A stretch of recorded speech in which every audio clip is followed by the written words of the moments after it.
श्री सद्गुरु महाराज की जय। मंगल मूर्ति सतगुरु मिलवे सर्वाधार। मंगलमय मंगल करण विनमो बारंबार। धन्य धन्य सद्गुरु सुखद महिमा कही न जाय। जो कछु कहूँ तुमरी कृपा मोते कछु न बसाय। पुनश्च सब धरती कागज करूं लेखन सब बन राय। सात समुद्र की मसी करूं गुरु गुण लिखा न जाए। बोलिए प्रेम से श्री सद्गुरु महाराज की जय। अव्यक्त रूप से विराजमान संत सद्गुरु महाराज के श्री चरणों में कोटि कोटि नमन, कोटि कोटि नमन। अव्यक्त रूप से विराजमान संत सद्गुरु महर्षि संत सेवी परमहंस जी महाराज के श्री चरणों में कोटि कोटि नमन, कोटि कोटि नमन। मंचासीन पूज्य शिव नारायण बाबा के श्री चरणों में कोटि कोटि नमन, कोटि कोटि नमन।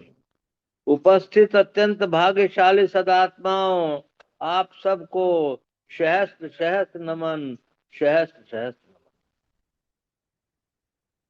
बाबा के रहते हुए बोलना उचित तो नहीं लगता, परंतु बाबा का हुक्म हुआ है कि कुछ आप बोलिए, तो मैं बोलने जा रहा हूँ। हम लोगों को परम कल्याण गुरु महाराज ने किया है कि यह मनुष्य शरीर हम लोग को दिया है। इस मनुष्य शरीर की उपादेयता कौन है? उपादेयता क्या है? इस शरीर की उपादेयता ये है कि तुम भगवत भजन में लगो, और भगवत भजन में लग करके इस तरह लगो कि सर्वेश्वर को प्राप्त करो। ये एक जन्म का खेल तो नहीं है, परंतु यदि इसमें लगे रहेंगे तो कुछ जन्मों में या अनेक जन्मों में या एक ही जन्म में पा कर करके इसको प्राप्त कर लेंगे। इसके बराबर कोई चीज नहीं है। अभी आप लोगों ने सुना कि जीव का वासा कहाँ है। ये भी सुना कि हजारों अश्वमेघ यज्ञ और सैकड़ों वाजपेयी यज्ञ सुषुम्ना ध्यान योग का 16वां अंश भी नहीं है। हजारों अश्वमेघ यज्ञ को कौन कहे, लाखों और करोड़ों अश्वमेघ यज्ञ भी उस ध्यान के बराबर नहीं मिल सकता है, ऐसा मेरा सोचना है। क्योंकि जो व्यक्ति बोलते हैं, बाबा लोग बोलते हैं कि इसमें अंतर की खुशी प्राप्त होती है। हम लोग संतमत का सत्संग करते हैं। संतमत का सत्संग क्या है? सत और संग। सत और संग क्या है? जीवात्मा संग है और परमात्मा संग है। इस सत्य को उस सत्य में मिला दो, मतलब जीवात्मा को परमात्मा में मिला दो, यही सत्संग है। इसी के लिए सभी नाना प्रकार के धर्म संप्रदाय सब कुछ हैं। सब लोगों का लक्ष्य यही एक है। परंतु संत मत की साधना इतनी ऊंची है कि उसको कोई काट नहीं सकता। इसलिए मेरा आप सब लोगों से आग्रह है कि संत मत की साधना की किताबों को पढ़ें। संत मत के किसी शुद्धाचारी सदाचारी महात्मा के दर्शन करें और उनसे दीक्षा लेकर के संत मत को आगे बढ़ाने का चेष्टा करें। क्योंकि युवक लोग जब तक इसमें इन्वॉल्व नहीं होंगे, संत मत बहुत आगे नहीं बढ़ पाएगा। जब हमारे दादा गुरु तुलसी साहब ने कहा है, क्या सफेद तिलों बिच तारा अविगत अलख रवि है, मुर्शिद नैनो बीच नबी है। और तुलसी साहब ने ये भी कहा है, संत मत सतमत सतपथ तत गहे, स्वर्ग पर करे खकार, नरतन दुर्लभ देव को सब कोई कहत पुकार। सब कोई कहत पुकार, देव देही नहीं पावे, ऐसे मूर्ख लोग स्वर्ग की आस लगावे। पुण्य क्षीण होता ही स्वर्ग से नरक में जावे। तुलसी सतमत तत कहे स्वर्ग पर करे खखार। नर्तन दुर्लभ देव को सब कोई कहत पुकार। एक और वाक्य आप लोगों ने सुना होगा, सम विचार संतोष और साधु संग ये मोक्ष के चार द्वारपाल हैं। इन चार द्वारपालों को हम लोगों को प्राप्त ये करना है। तो एक दफे बाबा ने बताया था कि आप यदि बिंदु ध्यान कर लेते हैं सही सही, तो मोक्ष के ये चार द्वारपालों का काम नष्ट हो जाता है। यदि आप सहज दल कमल में पहुंच जाते हैं तो जो है आपको जो है चंद्र तारे वगैरह सारे कुछ नजर आते हैं। इससे ऊपर आप सूर्य मंडल में पहुंच जाते हैं तो सारी विद्याएं आपको आ जाती हैं। सूर्य मंडल के बाद अगर आप अनंत नादों को पहुंच जाते हैं तो अनंतनाथ के पहुंचने के पहले आपको करमंडल नाश को प्राप्त हो जाता है। और करमंडल जब नाश को प्राप्त हो जाता है तो शब्द की डगर पे चढ़े हुए की अधोगति नहीं हो सकती है। और आप इतना सुरीला पान करते हैं कि उसकी कोई व्याख्या नहीं कर सकता।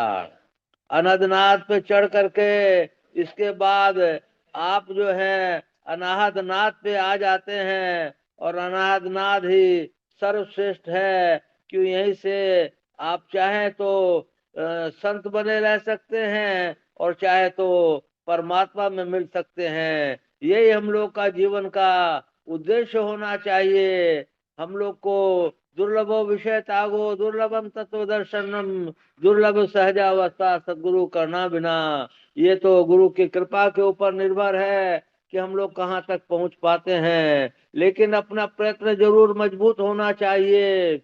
हमारी वाणी में बहुत प्रेम और शुद्धता होनी चाहिए। हमारा खान पान व्यवहार उठना जागना सोना समय पर काम करना ये सब सुनिश्चित होना चाहिए। आहार बहुत शुद्ध होना चाहिए। बोली बहुत शुद्ध होनी चाहिए। इन सब चीजों को कर कर करके ध्यान भजन ही हमारा लक्ष्य होना चाहिए।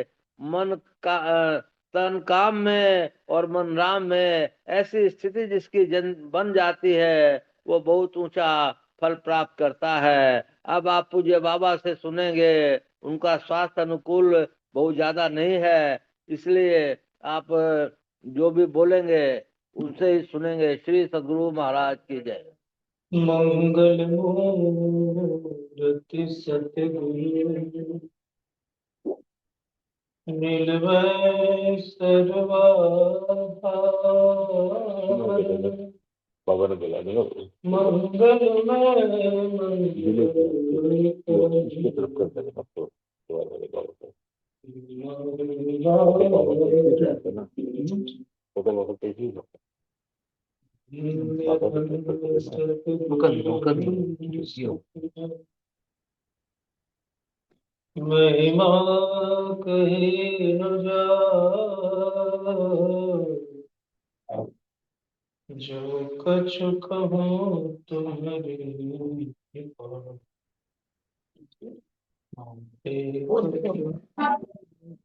संत सदगुरु महर्षि में ब्रह्म जी महाराज के बात कर संत सदगुरु महाराज सबसे ब्रह्म जी महाराज के पातशाह नमन। ब्रह्मादरणीय हमारे परमानंद सम्मान्य हमारे आशीष माता जी,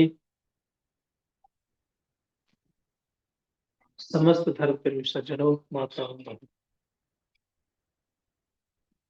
आज बड़े सौभाग्य का दिन है कि हम लोग सब कुछ सत्संग से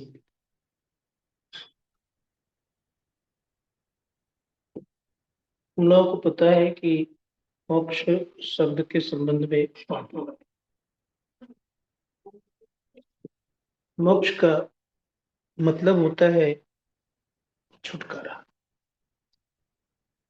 मुच धातु में कितने प्रत्यय लगता है, इसका अर्थ होता है छुटकारा। किससे छुटकारा? संसार और शरीर से। शरीर भी 5 है और संसार भी 5 है। स्थूल शरीर है तो स्थूल संसार भी है, सूक्ष्म शरीर है तो सूक्ष्म संसार भी, कारण शरीर है तो कारण संसार भी, महाकारण शरीर है तो महाकारण संसार भी है, कैवल्य शरीर है तो संसार भी कैवल्य। सभी ब्रह्मांड के अंतर्गत आते हैं, लेकिन परमपिता परमात्मा सभी ब्रह्मांडों के पार हो जाते हैं। ब्रह्मांड में भी है, ब्रह्मांड के परे भी है। अर्थात शरीर और संसार से छूट जाना ही मोक्ष कहलाता है। संसार के बंधन और शरीर के बंधनों से मुक्त होने को मोक्ष कहते हैं। अब रह गई बात यह कि सभी शरीरों को पार करने के लिए कुछ न कुछ तो करना पड़ेगा। क्या करना पड़ेगा? उपनिषदकार कहते हैं कि मोक्ष द्वारे द्वारपालाश्चत्वारः परिकीर्तिता समो विचार संतोष चतुर्थ साधु संग। मोक्ष के द्वार पर 4 द्वारपाल हैं, सम, विचार, संतोष और साधु संग। अब प्रश्न है कि मोक्ष का द्वार किसको कहते हैं? संत महात्मागण ऋषि मुनियों ने कहा है कि मोक्ष का द्वार से तात्पर्य होता है बिंदु को हम लोग मोक्ष द्वार कहते हैं। यहां से प्रारंभ होता है मोक्ष द्वार। इसके 4 द्वारपाल हैं, सम, विचार, संतोष और साधु संग। इससे कहां कहां लोग चलते हैं? का जैसे मोक्ष के द्वार में प्रवेश करते हैं, हमारे परम पूज्य गुरुदेव कहते हैं कि प्रवेश जैसे मोक्ष के द्वार में करेंगे, बिंदु में प्रवेश करेंगे, तो गुरु महाराज ने कहा कि उनके जीवन में चंद्र सूर्य आदि भी दिखाई पड़ेंगे। जैसे गुरुदेव कहते हैं कि भोर का तार दिखाता है, भोर का तारा मोक्ष का द्वार का प्रतीक है। का इसके पार जो ही होते हैं तो कहते हैं कि छट छट छट छट बिजली छटके, तो कह तो दिए पहले, लेकिन कल भोर का तार दिखाता है, चंदा उगत उदय हो रवि हो, धूर शब्द मिल जाता है। ये सब ब्रह्मांड के हैं। संत महात्मा गण कहते हैं कि शब्द को पकड़ करके ब्रह्मांड के परे के शब्द को पकड़ना पड़ेगा। विचार करना होगा यह कि पहले तो ब्रह्मांड के शब्दों को पकड़ना पड़ता है, फिर ब्रह्मांड के परे के शब्द को पकड़ता है साधक, तब वो साधक अनंत में जाकर के सर्वेश्वर से मिलकर के एक नहीं होता है।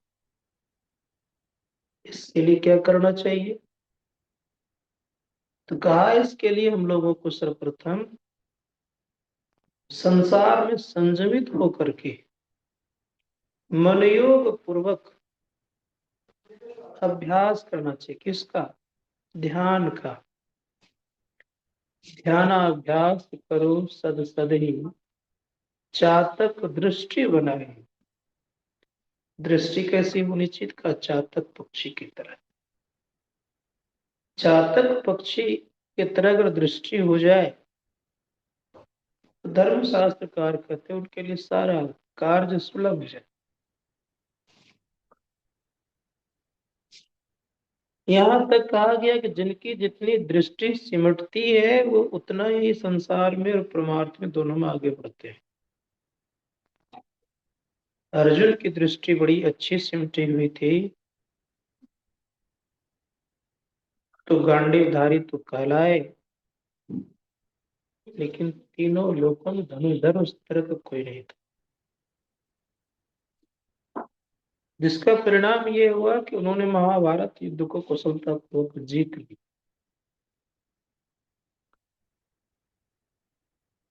लेकिन फिर भी ये ख्याल करना होगा कि दृष्टि सिमटेगी तब जब आप संयमित रहेंगे। तब संयमित जीवन जीने के लिए अभ्यास भी चाहिए। अभ्यास करेंगे तो आपका जीवन संयम। इसके लिए पंच पापों से बचिएगा तो धीरे धीरे शक्ति आएगी सिमटने की। जो व्यक्ति संसार में फैले रहते हैं उनको सिमटना बहुत कठिन काम होता है, नहीं सिमट सकते। जिनका मन सदैव विषयों में रमन करते रहता है उनसे सिमट पाना मुश्किल हो जाता है। इसलिए पंच विषय से और प्रपंच से बचना चाहिए। जो प्रपंच से बचेगा, विषयों से बचेगा, वो व्यक्ति एक न दिन सिमटेगा। सहारा किसका लिया जाए? तो कहा गया है कि सहारा लेना चाहिए जप का। जप एक सहारा है, सर्वस्व नहीं। संसार भी एक सहारा है, सर्वस्व नहीं। सहारा लेकर के हम संसार पति को प्राप्त कर सकते हैं। जैसे पानी का सहारा लेकर के नदी को पार करता है, उसी प्रकार से याद रखेंगे कि संसार का सहारा लेकर के संसार सागर से हम पार हो सकते। तो क्या करना होगा? का हमारा मन संसार में फैला है, बहिर्मुख हो चुका है। और परमात्मा ने एक विशेष बात तो यह कर दी है कि सारी इंद्रियों को बहिर्मुख बनाई। सारी इंद्रियां बहिर्मुख है। अब परमात्मा बनाए भी तो बहिर्मुखता की तरफ बना दिए। सारी इंद्रियां बहिर्मुखी होने के कारण कि बाहर बाहर भटकना पसंद करते हैं। और परमात्मा ने सबको बना करके ऐसा ही कर दिया। ये विशेष बात तो नहीं कही जाए, लेकिन ये आश्चर्यजनक बात यह है कि अंतर्मुख क्यों नहीं बना। अंतर्मुख बनाते तो इतनी परेशानियां नहीं होती अंदर करने में। लेकिन बहिर्मुख है तो किसी को अब संभालना तो पड़ेगा। बहिर्मुख के साथ साथ अपना बल लगाने का प्रयोग ज्यादा करता है। इसीलिए धर्मशास्त्रकार कहते हैं इंद्रियों को समेटने का प्रयास करो। इंद्रियां कैसे सिमटेगी? इंद्रियां सिमटती है आपके बुद्धि बल से। पहले बुद्धियों का प्रयोग करिए। बुद्धि कहाँ से आएगा? बुद्धि में बल आता है सत्संग करने से। इसलिए गोस्वामी जी महाराज कहते हैं बिनु सत्संग विवेक न होई, राम कृपा बिनु सुलभ न सोई। जब तक परमपिता परमात्मा की कृपा नहीं होती है तब तक विवेक नहीं आता है।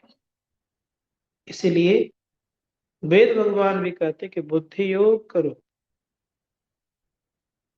और मोक्ष के द्वार के भी 4 द्वारपाल में से साधु संग है।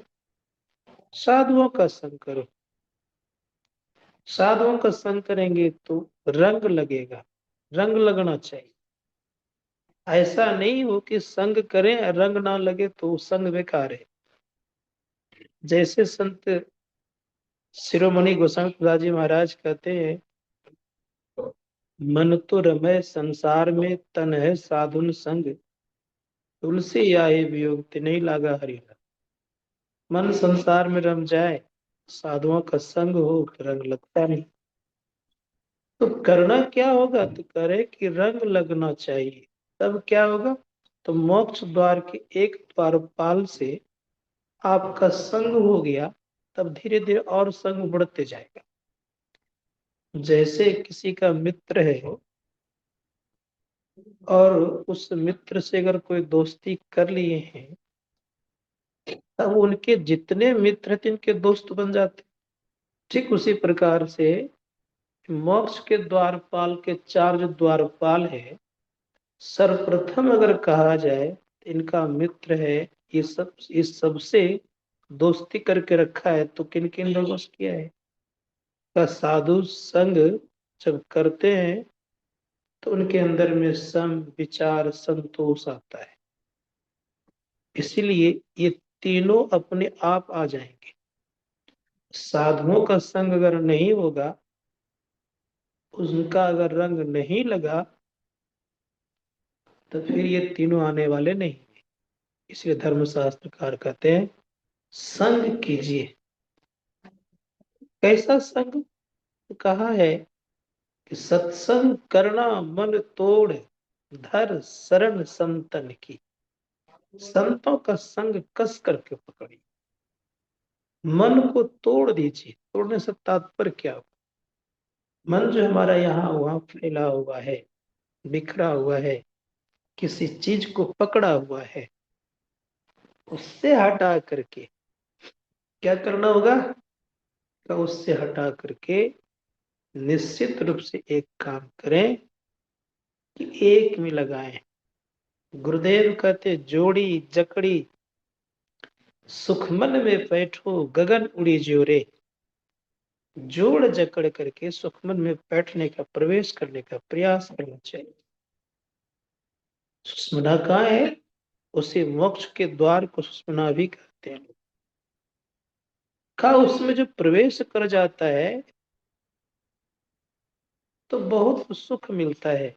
होता क्या है कि उसको कहीं के लोगों ने, संत महात्माओं ने उल्टा कुआं कहा है, क्योंकि उलटते हैं वहीं से चल करके। इसीलिए कहा उल्टा कुआं गगन में, तिसमें जरे चिराग, तिसमें जरे चिराग, बिन रोगन बिन बाती। अर्थात बत्ती तेल नहीं है, फिर भी वो जलते रहता है। 6 ऋतु 12 मासा जरत रहे दिन राती। 6 ऋतु और 12 मासा तक जलते रहते। इसीलिए कोशिश करना चाहिए कि हम सुषमना में प्रवेश करें। सुषमना में प्रवेश करेंगे तो बहुत सुख लगेगा। गुरुदेव कहते हैं कि सुखमन के झीना नाल से अमृत की धारा बह रही। सुषमना में क्या है? तो कहा कि अमृत की धारा है। उस अमृत की धारा को जो पकड़ता है तो एक न एक दिन अमर हो जाता है। इसीलिए प्रयास करना चाहिए हम लोगों को उस अमृत धारा की तरफ चले। तो मैं कह रहा था सिमटने में बहुत लाभ है। किस तरह सिमट जाए? इतना सिमट जाए कि आपने सुना कि नमक और पानी घुल जाए। ये कब स्थिति होती है? इसके संबंध में संत दाऊदयाल जी महाराज ने कहा मन से मन मिले रहिया। मन से जब मन मिल जाता है, ज्योति से ज्योति मिल जाता है, तब एक न एक दिन साधक सुषमना में घुल जाता है, मिल जाता है। ये कैसे होगा? संत महात्मा गण कहते ये होता है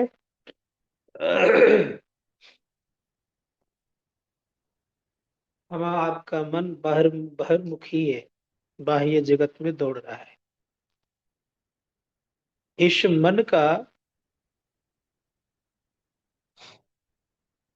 बाहर बाहर दौड़ना होता है, लेकिन इस मन का केंद्र है कहाँ?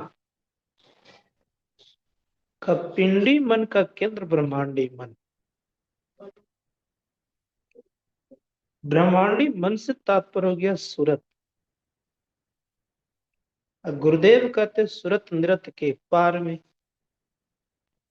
वो परम पिता परमात्मा सूरत नृत्य के पार में है। तो मन उल्टा तो सूरत कहलाया। इस मन के साथ 14 इंद्रियां संग है, लेकिन सूरत के संग क्या है? अब का 4 इंद्रियां केवल है। इस मन में बाहर बाहर दौड़ने की आदत है, लेकिन उस सूरत रूपी मन में क्या है का अंतर्मुख चलने की आदत है। दोनों में फर्क है। इसीलिए उस मन को शिक्षित कहा, इस मन को बहिर्मुख कहा। अब स्थिति क्या होती है, संत महात्मा गण कहते हैं कि उस मन की स्थिति यह है, वह परम सुख देने का काम करता है। संग में तो है, 14 इंद्रियों का संग छूट गया, जिसमें से 4 इंद्रियां उनके साथ है, लेकिन शांत भाव में रहता है। जब बाह्य जगत में रहता है, बहिर्मुख मन से 4 इंद्रियां रहती है, तो फिर दिक्कत होती है। इसलिए कहा मन उल्ट है तो सुरत कहलावे। अब ये कहां तक जाएगा, ये चारों इंद्रियां? चेतन है, उसके साथ में मन है, बुद्धि है, चित्त और अहंकार है। तो धर्म शास्त्रकार कहते हैं कि इतने सारे संग हैं, ये चल रहा है, कब तक कहां तक जाएगा? कब प्रकाश मंडल तो जाएगा ही, जड़ात्मक मंडल के शब्द तक भी जाएगा, तो कहां तक? तो हम आप अच्छी तरह जाने कि स्थूल और सूक्ष्म मंडल का त्याग दृष्टियुक्त क्रिया से की जाती है, और कारण और महाकारण का त्याग शब्द के द्वारा किया जाता है, अर्थात शब्द योग के अभ्यास से किया जाता है। कैवल्य मंडल तो चेतन का भंडार है।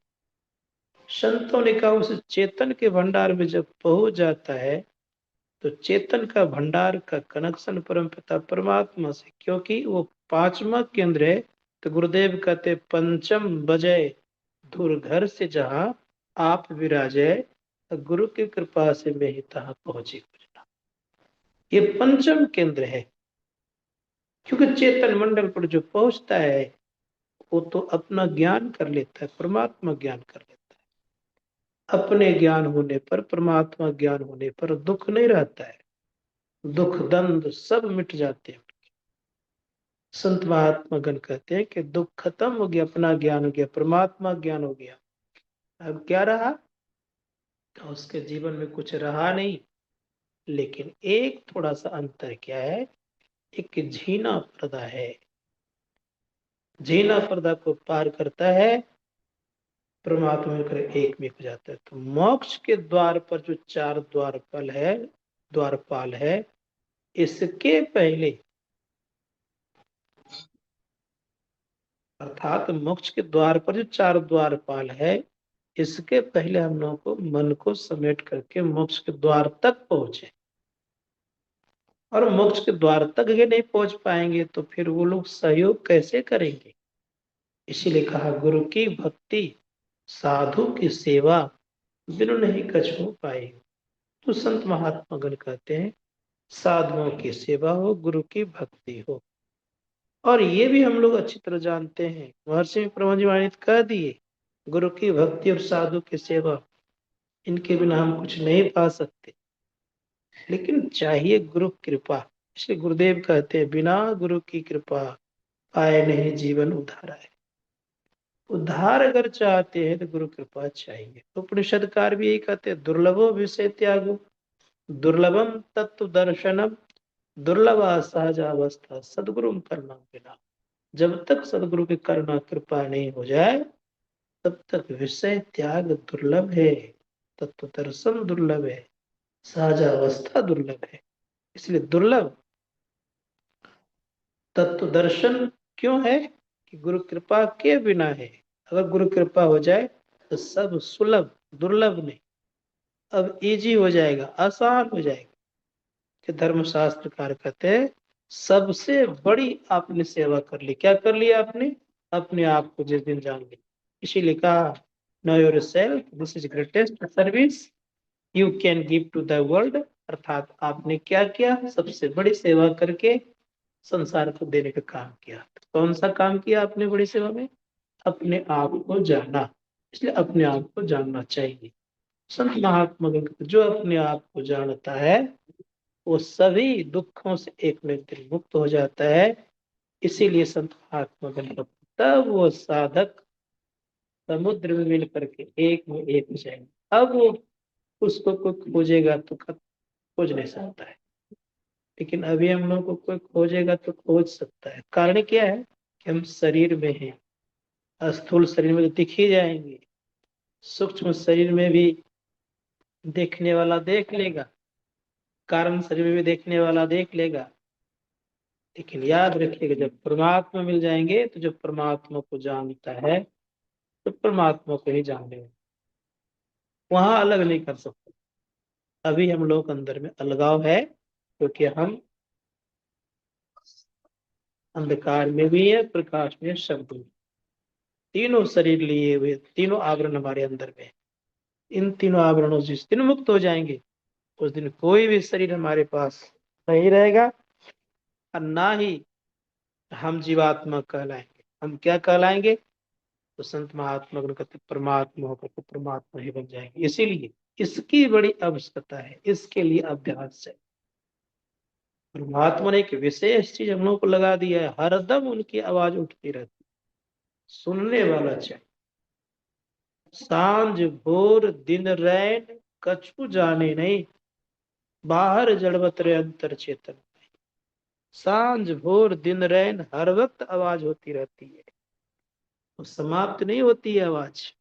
सोए हैं तब भी आवाज सुन लेंगे, बिछावन पे गए हैं, कहीं भी गए हैं, यहाँ तक कि कोई बाथरूम भी जाएगा तो वहां भी वो परमात्मा की आवाज को सुन। तो निश्चित दिन और हर वक्त तो होते रहता है, इसलिए उसको जो जानेगा तो एक न एक दिन परमपिता परमात्मा तक पहुंचेगा। एकाग्रता की जरूरत है, इसलिए हम लोग एकाग्र मन से साधन मन करने का प्रयास और प्रयत्न करते रहना चाहिए।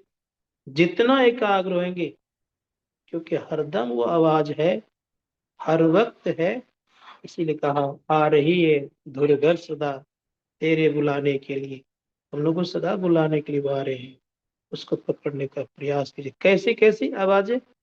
तो कहा प्रारंभ में तो जिस तरह से मेला देखने को जाते हैं, दूर से आवाज सुनते हैं, उस तरह से धीरे धीरे धीरे कंठ, शंख, नगाड़ा, मृदंग इत्यादि बजता है।